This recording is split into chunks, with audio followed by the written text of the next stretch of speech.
Holy moly, I went into this game thinking it would be relatively easy and short. Yeah, I was wrong. The game is hard, and it took me about 13 hours to complete, and I have a lot of side quests left. But the story is wonderful, and I fell in love with the art style. Yeah, the game has a fair bit of gore, but just look at the smoke from this bike. It's mesmerizing.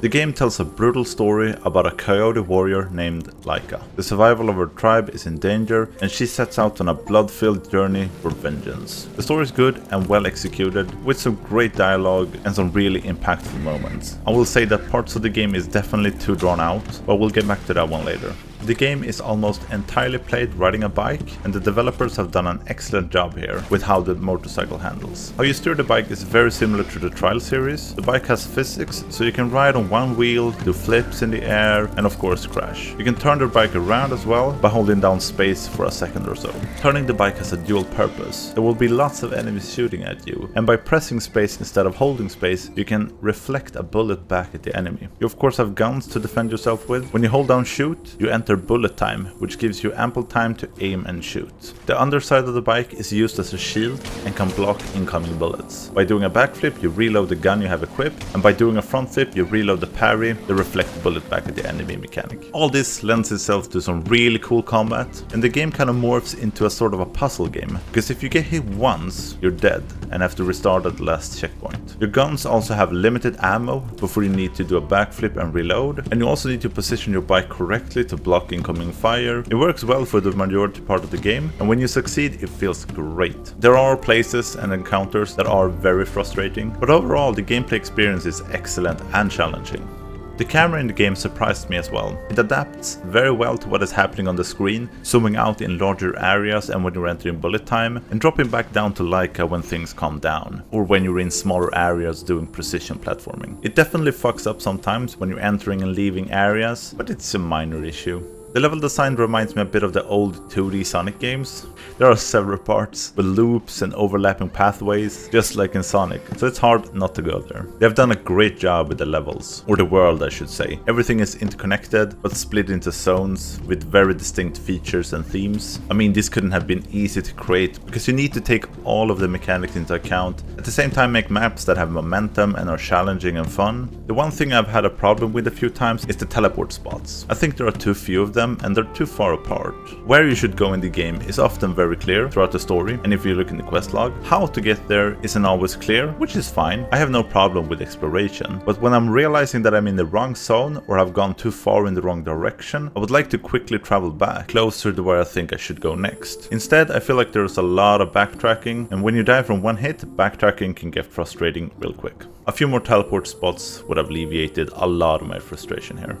But the gameplay and map design goes together well, and I'm impressed how complex some of the maps are and how fun it is to ride around. The guns in the game also impact how you handle encounters and traverse the map. You start off with a revolver, which can shoot twice before you have to reload. You can upgrade guns. The revolver then gets 3 shots, and the level after that it gets faster reload by not having to do a full backflip. The shotgun is the most interesting one. The shotgun has recoil, so if you're in the air and shoot beneath you, you can go a little higher, and if you have a gap you want to get over, you can shoot down in an angle, and you get some airtime and keep the momentum. Then there is a crossbow that shoots 10 bolts. Yes, this sounds powerful as fuck. The downside is when you reload it reloads 1 bolt at a time. There are a few more guns, which I won't spoil. To upgrade and buy stuff in the game, you collect intestines. Yeah, the game has a fair bit of gore. Did I mention that? When you die, you drop, I think half, or at least a large chunk of everything you have collected so far. If you die again, you drop another bag of intestines. And if you die a third time without picking up any of the bags, the first one is gone forever. As you die a lot in this game, the mechanic is welcomed. To have 2 tries alleviates some of the stress of getting back. If you want even more tries, you can upgrade to more bags for you to drop.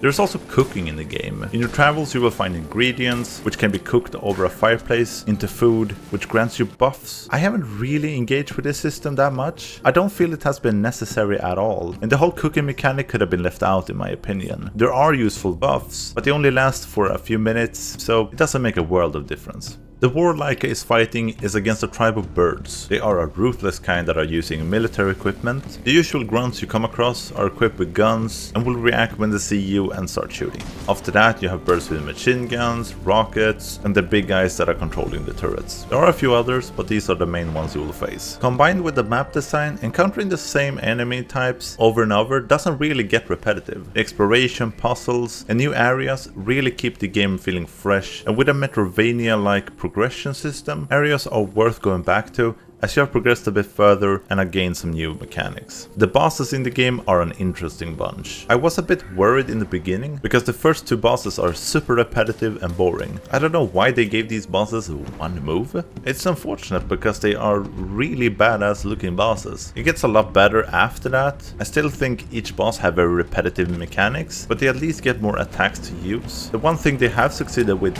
is making the bosses very unique in appearance, and they are very memorable. I mean, look at this mole. It's a savage looking beast, barely alive, fused with machine parts.